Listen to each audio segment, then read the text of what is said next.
नमस्कार दोस्तों, जय बिहार जय भारत। तो आइए, आज का हमारा टॉपिक है ज्योग्राफी में फिजिकल डिवीजन ऑफ इंडिया। तो फिजिकल डिवीजन ऑफ इंडिया के बारे में देखेंगे। ज्योग्राफी का एक छोटा सा टॉपिक है इंडिया से रिलेटेड। तो भारत का फिजिकल डिवीजन देखते हैं। आपको पता है कि मैप दो तरह के होते हैं। एक मैप होता है पॉलिटिकल और दूसरा होता है फिजिकल। फिजिकल यानी कि जिसको नेचर ने डिवाइड करके दिया है, और पॉलिटिकल जिसे हमने अपने सुविधा के अनुसार देश में बाउंड्री, स्टेट वाइज और देश वाइज बाउंड्री हमने बनाया, यानी कि मनुष्यों के द्वारा जो बनाया गया वो पॉलिटिकल मैप है, और जो भगवान यानी कि नेचर के द्वारा बनाया गया वो फिजिकल मैप है। तो वैसे ही में फिजिकल डिवीजन अभी हम लोग देखेंगे, वो भी खास करके इंडिया का। चलिए, तो इंडिया का फिजिकल डिवीजन देखते हुए हम लोग आगे बढ़ेंगे।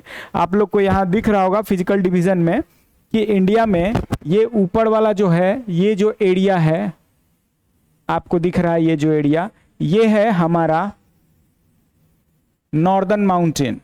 नॉर्दर्न माउंटेन में अलग अलग पार्ट्स आएंगी, इसको अभी हम डिस्क्राइब करेंगे आखिर ये है क्या। तो ये जो हमारा क्या है, नॉर्दर्न माउंटेन। नॉर्दर्न माउंटेन में हिमालय भी आएगा और नॉर्दर्न माउंटेन में कुछ अलग अलग चीजें भी आएंगी, वैसे ओवरऑल ये हिमालय ही होगा। चलो, हिमालय के नीचे, नॉर्दर्न माउंटेन के नीचे यहाँ पे आप देखोगे प्लेन है, ये है नॉर्दर्न प्लेन। इंडिया का नॉर्दर्न प्लेन है। ये क्या है, इंडिया का नॉर्दर्न प्लेन। ओके दोस्तों, चलो फिर यहाँ पे आप देखोगे डेक्कन प्लेट्यू, यानी कि प्लेट्यू, या फिर इसको पठार भी बोलते हैं हिंदी में। ये है हमारा डिजर्ट, यानी कि थार डिजर्ट, थार डिजर्ट। उसके बाद देखोगे इधर में जो है यहाँ पे माउंटेन का सीरीज है, सीरीज ऑफ माउंटेन है, यानी श्रृंखला है, और इधर में भी है दोनों साइड कोस्ट के पास। तो जो वेस्ट साइड में है उसको बोलते हैं वेस्टर्न घाट, और जो ईस्ट साइड में है इसको बोलते हैं ईस्टर्न घाट्स। तो देखिए, ये वेस्टर्न घाट इधर वाला, उधर वाला वेस्टर्न घाट।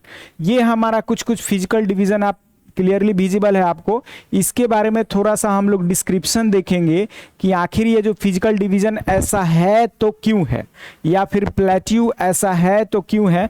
इसके बारे में थोड़ा सा एक्सप्लेनेशन समझने की, कंसेप्ट को समझने की कोशिश करेंगे। और ये जो कंसेप्ट होगा आपको बीपीएससी और दरोगा, खास करके बिहार और रेलवेज के जितने भी एग्जाम होते हैं उसके लिए हेल्पफुल होगा। तो धन्यवाद। आइए चलिए देखते हैं। साथ ही साथ आप लोगों से मेरा एक रिक्वेस्ट रहेगा कि आप लोग चैनल को अवश्य सब्सक्राइब करें और साथ ही साथ अपने दोस्तों में शेयर करें। ओके, तो चलिए आइए हम लोग फिजिकल डिवीजन के बारे में अच्छे से समझते हैं। सबसे पहले आप ऊपर में ये जो देखोगे नॉर्दर्न साइड में, तो यहाँ पे हिमालय फिर से 3 भाग में बटेगा। तो उसके बारे में, हिमालय के बारे में अभी आगे देखेंगे। तो यहाँ पे क्योंकि हिमालय है, तो आपको पता है कि हिमालय का सबसे ऊंचा चोटी माउंट एवरेस्ट जो है, लगभग माउंट एवरेस्ट की हाइट जो है 8848 मीटर है। ये बात आपको बहुत बढ़िया से पता है। माउंट एवरेस्ट का हाइट 8848 मीटर है, और ये वर्ल्ड का सबसे हाईएस्ट पीक है। वैसे ही वर्ल्ड का सेकेंड हाईएस्ट पीक कौन सा है वो भी आपको पता है, K2 है। इसका हाइट कितना है, 8611 मीटर, 8611 मीटर। चलो, ये सब हाइट में क्यों काउंट करवा रहा हूँ, हाइट काउंट करवाने के पीछे कुछ रीजंस है। रीजंस ये है कि हिमालय का जो एवरेज हाइट है वो बहुत ज्यादा है ना, ओवरऑल देखा जाए तो हाइट ज्यादा है, इससे हमें क्या लेना देना, बिल्कुल लेना देना है। आपको फिजिकल ज्योग्राफी में एक चीज पढ़ना है कि जब भी आप धरती से 165 मीटर जैसे ही ऊपर उठोगे, तो हर एक 165 मीटर उठते ही आपको पता है कि माइनस में 1 डिग्री टेम्परेचर घटेगा। तो -1 डिग्री टेम्परेचर घटेगा हर एक 165 मीटर पे। इसका क्या मतलब है समझो। चलिए, तो वो हम लोग देखते हैं कि इससे हमें क्या फायदा होगा या नुकसान होगा। तो हर एक 165 मीटर पे मान लेते हैं कि ये अगर ग्राउंड है, तो 165 मीटर जैसे ही आप हाइट जाओगे तो माइनस में 1 डिग्री सेल्सियस टेम्परेचर घट जाएगा। फिर फिर से 165 डिग्री मीटर जाओगे, मीटर में हाइट बढ़ेगा तो फिर से -1 डिग्री सेल्सियस घट जाएगा। और आप इमेजिन कर सकते हो कि एवरेज हाइट अगर हमारे हिमालय का इतना ज़्यादा है तो फिर टेम्परेचर भी तो जैसे जैसे ऊपर जाते हैं घटते जा रहा है ना। तो टेम्परेचर जब हाईएस्ट पीक्स वगैरह पे जाओगे तो टेम्परेचर तो बहुत डाउन चला जाएगा ना। और ये जो टेम्परेचर जैसे ही डाउन जाएगा तो ये इस बात की इंश्योरिटी करती है कि वहां बर्फ जमेगा। जी हाँ दोस्तों, वही हम समझाने वाले थे। बर्फ जम के क्या होगा, बर्फ जमेगा तो ग्लेशियर्स बनेगी, और वही सारी ग्लेशियर्स रीजन्स होती है नदियों का। आपको बहुत बढ़िया से पता है कि इंडिया में बहुत सारी नदियां हैं, या फिर हमारे अगल बगल देश में पाकिस्तान में भी बहुत सारी नदियां हैं। सबका रीजन हमारे सर पे बैठे हुए हिमालय ही है, क्योंकि हिमालय में बहुत सारे ग्लेशियर्स हैं और ग्लेशियर्स के पिघलने से वो नदियां आती हैं। तो सबसे पहले हम देख रहे हैं, मान लेते हैं कि आपको पता है कि हमारे इंडिया में खास करके जो प्लेन बना हुआ है उसमें बहुत ही बढ़िया से योगदान अगर देखा जाए तो 3 नदियों का योगदान है। नॉर्दर्न प्लेन में 3 नदी तंत्र का योगदान है। सबसे पहले आप देखोगे कि गंगा नदी तंत्र का योगदान है। गंगा नदी तंत्र के साथ साथ यहाँ पे देखोगे कि ब्रह्मपुत्रा नदी तंत्र का योगदान है। साथ ही साथ आप इधर देखोगे कि सिंधु नदी तंत्र का भी योगदान है हमारे नॉर्दर्न प्लेन को बनाने में, जिसको हम अभी एक्सप्लेन कर रहे थे नॉर्दर्न प्लेन। और फिर आपको लगेगा कि नॉर्दर्न प्लेन नदियां कैसे बना रही हैं, बिल्कुल इसी बात को हम एक्सप्लेन करने के लिए तो यहाँ पे खड़े हैं। तो ध्यान दीजिए, हमारा जो हिमालय है एक्चुअली जैसे ही हिमालय या माउंटेन या पहाड़ जैसे ही बोलते हैं तो हमारे मन में यही आता है कि बड़े बड़े शिलाखंड यानी कि पत्थर से बना हुआ कोई पहाड़ होगा। लेकिन मैं आपको अपडेट कर दूं, अभी आगे चल के हिमालय के बारे में जब हम पढ़ेंगे तो ये डिटेल भी हमें पता चल जाएगा कि हमारा जो हिमालय है, जी हमारा जो हिमालय है वो सिर्फ और सिर्फ रॉक का बना हुआ नहीं है। अरे मैं तो ये बोल रहा हूं कि लगभग 80% सिर्फ और सिर्फ मिट्टी से बना हुआ हिमालय है। जी हाँ दोस्तों, जो हमारा हिमालय है उसका 80% पार्ट मिट्टी से बना हुआ है। इसको कंफर्म करने के लिए मैं एक एग्जांपल आपको समझाने की कोशिश करूंगा। अभी छोटा सा एग्जांपल, जैसे आपको भूस्खलन के बारे में तो पता ही होगा, और भूस्खलन के बारे में पता है तो ये बताओ आप कभी ये सुने हो कि रांची में कोई भूस्खलन हो गया, जबकि पहाड़ तो रांची में ही है। साउथ इंडिया में बहुत सारे जगहों पे कहीं भूस्खलन सुने हो, डेक्कन का प्लेट्यू है कहीं भी नहीं सुने हो ना, पहाड़ तो वहां भी है। तो ऐसा क्यों होता है कि जितना भी भूस्खलन होता है सारे के सारे आप देखोगे या तो उत्तराखंड में कभी हो रहा है, नहीं तो हिमाचल प्रदेश में हो रहा है, अरुणाचल प्रदेश में हो रहा है। ऐसा क्यों, या फिर सिक्किम में हो रहा है? इसके पीछे सबसे बड़ा रीजन ये है कि हमारा जो हिमालय है वो मिट्टी से बना हुआ है। ऐसा नहीं है कि 100% मिट्टी से बना हुआ है, लेकिन 80% के आसपास मिट्टी से बना हुआ है, और साथ ही साथ कुछ रॉक्स भी है, उसके लिए मैं डिनाई नहीं कर रहा हूं। तो मिट्टी से बना हुआ। अब मैं ये क्यों इस बात पे जोर दे रहा हूं, इसके पीछे कुछ रीजंस है, समझिएगा बात को। जैसे मैंने अभी बोला कि हिमालय पे बहुत सारी ग्लेशियर्स, तो ग्लेशियर्स के पिघलने की वजह से नदियां आ रही हैं, और नदियां साथ में जब नीचे आके यहां से बह के समुद्र में मिलने से पहले, जब समुद्र में मिलती है उससे पहले होता क्या है समझो, थोड़ा सा कंसेप्ट है कि जब ग्लेशियर्स पिघल के नीचे उतर रहा है तो बारिश के दिन में जब आप नदियों को देखोगे, हमारी गंगा मैया या फिर जितनी भी नदियां हैं देखोगे, तो पानी का कलर कुछ कादा कलर का दिखेगा, यानी कि लगेगा कि मिट्टी है बहुत ज्यादा। उसके पीछे रीजंस है। रीजन क्या है समझना, कि जैसे जो हिमालय है, हिमालय पे तो मिट्टी का हिमालय है ना, तो जब बारिश होती है तो सारे मिट्टियों को साथ में लेके चलता है और लेके जाके नदी में मिला देता है बारिश की बूंद पानी, और वही नदी उस मिट्टी को उठा के पूरा अपने रास्ते में बिछाते हुए चलती है नदियां। जैसे गंगा नदी, वैसे ही सिंधु नदी परितंत्र, और साथ ही साथ ब्रह्मपुत्रा नदी। तो आप देखोगे कि नॉर्दर्न प्लेन हम जो लिखे हुए हैं, नॉर्दर्न प्लेन में पूरा का पूरा जो नदियां हैं वो मिट्टी बिछा के इसको प्लेन बनाई है। ओके, अब समझो नॉर्दर्न प्लेन आप समझ गए। ओके, तो नॉर्दर्न प्लेन कैसे बना, नदियों के द्वारा लाए गए मिट्टी से। इसीलिए नॉर्दर्न प्लेन जो होता है वो सबसे ज्यादा उपजाऊ भूमि है। जी हाँ दोस्तों, नॉर्दर्न प्लेन का जो एरिया है वो सबसे ज्यादा उपजाऊ भूमि है। फिर आपको लगेगा कि ये उपजाऊ भूमि कैसे हो गया, क्योंकि यहाँ पे एलुवियल सॉइल हो गया ना, नॉर्दर्न भूमि में सारा का सारा एलुवियल सॉइल हो गया। ऐसा क्यों, क्योंकि एलुवियल सॉइल बहुत ही ज्यादा फर्टिलाइज होता है, नदियों नदियों के लाए द्वारा लाए गए जो मिट्टी होते हैं उसी को एलुवियल सॉइल बोलते हैं, ठीक है।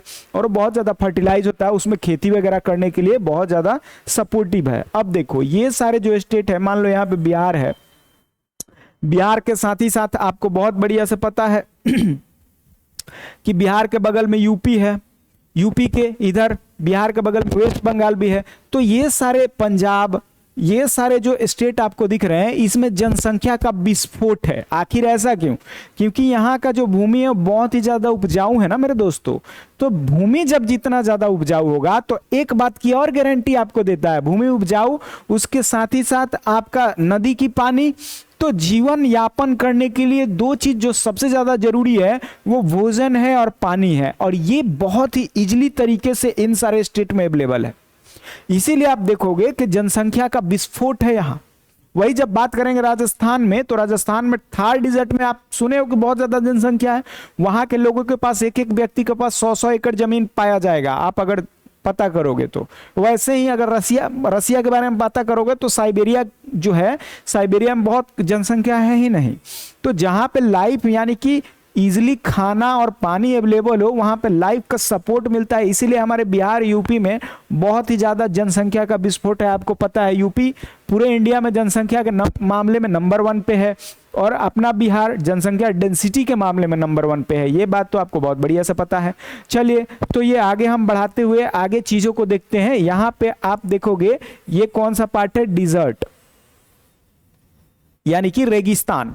अब ये जो रेगिस्तान है, थार रेगिस्तान, ये हॉट डिजर्ट है। वैसे डिजर्ट दो तरीके का होता है, एक कोल्ड और एक हॉट। ये वाला हॉट है। आखिर ये डिजर्ट बना क्यों, इसके पीछे का रीजन जानेंगे अभी। तो इसका 2 रीजन है, वो दोनों रीजन एक्सप्लेन करते हैं। सबसे पहले आप समझो कि ये वाला जो थार डिजर्ट है, राजस्थान सुनते ही आपके मन में क्या आता है? आपके मन में राजस्थान सुनते ही ये आता है कि राजस्थान जो है वहां पे डिजर्ट है पूरा। लेकिन आप गलत हो, ऐसा नहीं है। राजस्थान में एक पहाड़ है जिसका नाम है अरावली, और जो अरावली पहाड़ है उसके एक तरफ, जैसे देखो मान लो कि हम एक यहाँ पे पहाड़ बनाते हैं, ठीक है, और बादल इधर से आ रही हैं या हवाएं आ रही हैं और इधर से टकरा के यहाँ पे सारी बारिश कर दे रही है, लेकिन उस साइड नहीं जा रही है, तो इसको शैडो जोन बोलते हैं मेरे दोस्त, शैडो जोन। तो आप ही समझो पूरे के पूरे बारिश के लिए जो बादल रीजन होती है उनको रोक दिया इस माउंटेन ने ना, अरावली ने ना। तो जैसे ही इसने रोका तो अब होगा क्या, होगा क्या कि शैडो जोन में कोई बारिश होगा ही नहीं, और शैडो जोन में बारिश ना होने के वजह से शैडो जोन पूरा का पूरा रेगिस्तान बन गया है। ये मात्र एक फैक्टर है। अभी एक और फैक्टर है कि वो रेगिस्तान क्यों बना। उसके पीछे आपको ये बात समझना होगा, एक लैटिट्यूड होता है जिसको बोलते हैं हॉर्स लैटिट्यूड। हॉर्स लैटिट्यूड दो होता है ना, एक नॉर्थ साइड में होता है, एक साउथ साइड में। अब हॉर्स लैटिट्यूड क्या होता है, एक छोटा सा स्टोरी हम आपको बताते हैं। जैसे देखो ये इक्वेटर है 0 डिग्री वाला, इधर 30 डिग्री नॉर्थ और 30 डिग्री साउथ, इन दोनों को 30 डिग्री नॉर्थ और 30 डिग्री साउथ, इन दोनों को ही हॉर्स लैटिट्यूड बोलते हैं। ओके, अच्छा बोलते क्यों है, इसके पीछे एक स्टोरी बताते हैं। बहुत दिनों पहले की बात है, पहले हमारे एक जगह से दूसरे जगह जाने के लिए 2 रास्ते थे, या तो पानी से जाओगे नहीं तो जमीन से जाओगे। पानी से जाओगे तो नाव, और जमीन से जाना है तो घोड़े होते थे बहुत पहले। तो लोग जब नाव से एक देश से दूसरे देश या दूसरे जगह ट्रेवल करने जाते थे तो अपने नाव में घोड़े को रख के और लेके जाते थे। ओके, तो इसी के बारे में क्या हुआ कि पहले क्या होता था कि समुद्रों में जब नाव को घोड़े में रख के लेके जाते थे नाविक, होता क्या था कि 30 डिग्री नॉर्थ और 30 डिग्री साउथ के आसपास जैसे ही जाते थे तो इनका जहाज जो था, पानी वाला जहाज, डगमडोल होने लगता था, डूबने के कंडीशन में आ जाता था। तो ये लोग क्या करते थे कि जो उनका घोड़ा होता था उसको उठा के समुद्र के अंदर फेंक देते थे। समुद्र के अंदर फेंकने के बाद वो देखते थे कि समुद्र या तो अगर कंटिनेंट से बहुत दूर रहते थे तो घोड़ा तो मर गया, और नहीं तो घोड़ा तैर के भी आ जाता था। इससे क्या होता था कि उनका नाव बच जाता था। अब इस स्टोरी के पीछे जो फैक्ट है, हमारे साइंटिस्ट लोगों ने बताया कि आखिर फैक्ट क्या है। चलो देखो, तो होता क्या है कि 0 डिग्री पे सबसे ज्यादा टेम्परेचर होगा ना, क्योंकि सनलाइट सबसे ज्यादा 0 डिग्री पे पड़ेगा, और 0 डिग्री पे सबसे ज्यादा टेम्परेचर जब होगा तो यहाँ की जो हवाएं हैं वो गर्म होके ऊपर उठती हैं। गर्म होके ऊपर उठती हैं तो इनको कहीं ना कहीं तो जाना है, तो जो गर्म होकर ऊपर उठती हैं वो 30 डिग्री पे फिर से जाके गिरती हैं, आपको पता है। और इसीलिए इस 30 डिग्री को 30 डिग्री पे ऊपर से बहुत ज्यादा प्रेशर पड़ने लगता है, और प्रेशर पड़ने के वजह से ही इस 30 डिग्री को हॉर्स लैटिट्यूड बोलते हैं। और जब घोड़ा को फेंक दिया जाता था नीचे तो प्रेशर कम हो जाता था, वजन कम हो जाता था, तो आसानी से नाव चल सकती थी, यही रीजन है। चलो तो आगे देखते हैं कि जितना भी आप कंटिनेंट देखोगे, जितना भी कंटिनेंट देखोगे आप, सारे के सारे कंटिनेंट में एक चीज आपको कॉमन मिलेगा कि 30 डिग्री नॉर्थ या 30 डिग्री साउथ में अगर वो कंटिनेंट पर रहा है वहां पे कहीं ना कहीं डिजर्ट आपको मिलेगा ही मिलेगा। आप उठा के देखो, गोभी जैसे देखो, उठा के देखोगे तो 30 डिग्री साउथ वाला में ऑस्ट्रेलिया पूरा का पूरा 30 डिग्री साउथ वाला में पड़ेगा हॉर्स लैटिट्यूड में। तो ऑस्ट्रेलिया क्या है? ऑस्ट्रेलिया रेगिस्तान के अलावा कुछ है ही नहीं, पूरा का पूरा ऑस्ट्रेलिया रेगिस्तान है। फिर आपको लगेगा कि रहते कहाँ लोग? लोग समुद्र के किनारे किनारे रहते हैं, अंदर का पूरा पार्ट ऑस्ट्रेलिया डिजर्ट ही है। चलो वैसे ही आप देखोगे साउथ अमेरिका की बात करो या नॉर्थ अमेरिका की बात करोगे तो 30 डिग्री लेटीट्यूड पे वहां भी रेगिस्तान है। आप एशिया की ही बात करोगे तो गल्फ कंट्री का नाम सुने हो, पूरा का पूरा रेगिस्तान है, सब 30 डिग्री पे ही पाए जा रहे हैं। चलो तो इसके बारे में तो आगे देखेंगे। तो दो रीजन है कि इंडिया में यहाँ पे थर्ड डिजर्ट है, एक ये कि अरावली बारिश नहीं होने देती, दूसरा ये कि ऊपर से जो हॉर्स लैटिट्यूड की वजह से प्रेशर से हवाएं आती है वो भी बारिश होने नहीं देता। तो दो रीजन की वजह से ये डिजर्ट थर्ड डिजर्ट है। चलो दूसरा देखते हैं प्लेट्यू। प्लेट्यू क्या होता है? चलो प्लेट्यू के बारे में थोड़ा समझाते हैं। मान लो कि एक ऐसा अगर पहाड़ है, तो ये पहाड़ है, और कुछ इस तरह का जो पहाड़ हो जिसमें पीक ना हो, इसको प्लेट्यू बोलते हैं। जिस भी पहाड़ में पीक ना हो उसको क्या बोलते हैं दोस्तों? प्लेट्यू बोलते हैं। ओके, यानी कि पठार बोलते हैं। ये पहाड़ है, ये पठार है। अब ये बनता कैसे है?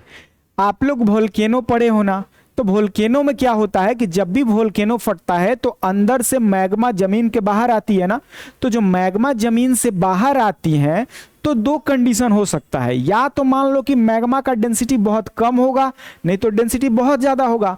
तो एक एग्जांपल हमको बता दें, मान लो कि मैग्मा का डेंसिटी बहुत कम, इतना कम कि मिल्क के जैसा हो, और एक कंडीशन बताते हैं कि मैग्मा का डेंसिटी बहुत ज्यादा, यानी कि लेके चलो कि कोई भी क्रीम ही ले लो, क्रीम के जैसा हो।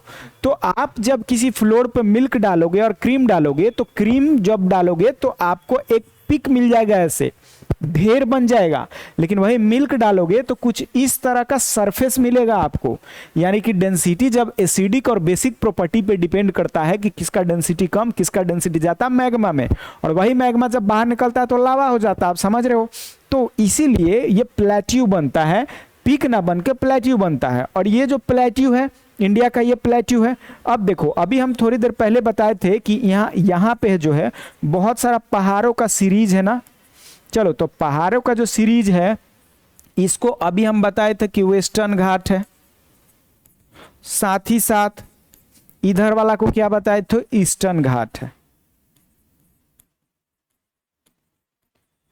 चलो तो एक बात देखते हैं, जब इधर से हवाएं आती हैं, मानसूनी हवाएं इंडिया में घुसने की कोशिश करती हैं बारिश करवाने के लिए, तो आपको पता है कि जैसे ही हवाएं घुसने की कोशिश करती है तो यहाँ पे चट्टान खड़ा है, और इसी चट्टान का तो नाम है वेस्टर्न घाट्स। इसीलिए वेस्टर्न घाट्स जो मौसमी हवाएं हैं जो बारिश करवा सकती थी उसको रोक देता है, रोक के बोलता है ठहर जा, यहीं बारिश कर जा। तो हवाएं जो आती है इस घाट्स के पास रुकती हैं और बारिश भी करती हैं। ठीक है,